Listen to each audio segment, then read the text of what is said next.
Hey guys, welcome back to the channel. Today I wanted to go over a question one of my buddies asked me.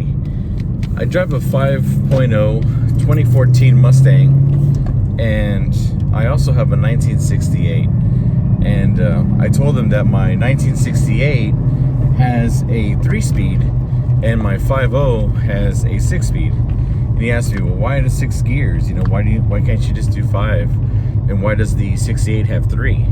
As I explained this to him, you know, it kind of comes down to fuel efficiency and the power of the engine, the torque, the horsepower, what do you have in there and how you drive it. Now, the technology back in 1968 was completely different, of course, and here now we have, you know, have a 6-speed. These automatic transmissions that have multiple gears, more than the 6-speed here.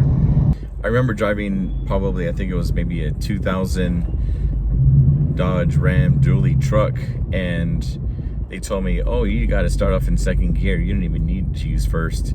I didn't understand it until I actually drove the truck. And I think kind of the same thing for this car, for this 5.0 with 6 gears.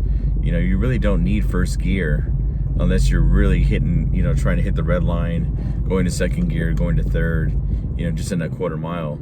But you know, just around the streets, really 2nd, 4th, 6th, that's all you need.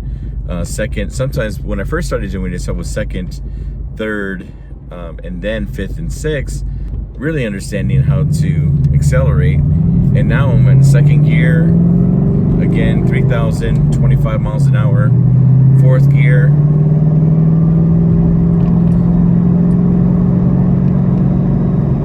$2,500 RPMs at 40.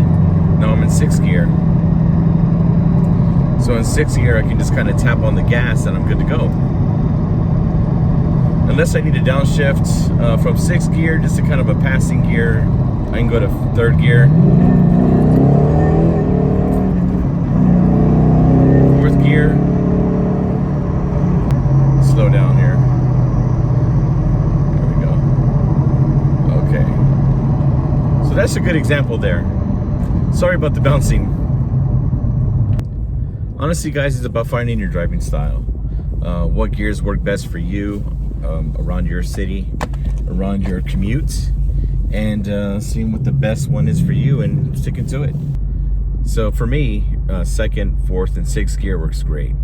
I have a manual transmission, so I have those options. In my automatic, in my 68, I only have 3 gears and that's it. So I have a very low gear in the back, or high gear. 270 somethings, so you know, on the highway it's not too bad, but if I were to change that and go with a different gear, let's say a 375 or so, it's going to greatly impact the way the car drives. Hey, well, I hope you got a little bit out of this example, just to kind of show you, you know, with a higher torque horsepower engine, you can actually use a lot less gears and get away with it. You know, it's really about optimizing your gas mileage and the way you drive, kind of tuned towards the way your commute is. So if you're a lot of highway, you know, just jumping right on the highway, of course you're going to be in those high gears. But if you're driving around town, you have a really high horsepower engine with a lot of torque, then, you know, just using minimal gears is actually a lot better.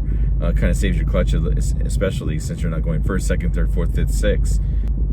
I encourage you, leave a comment down below. Just tell me your driving style, what you use, what kind of engine you have, gears in the back as well.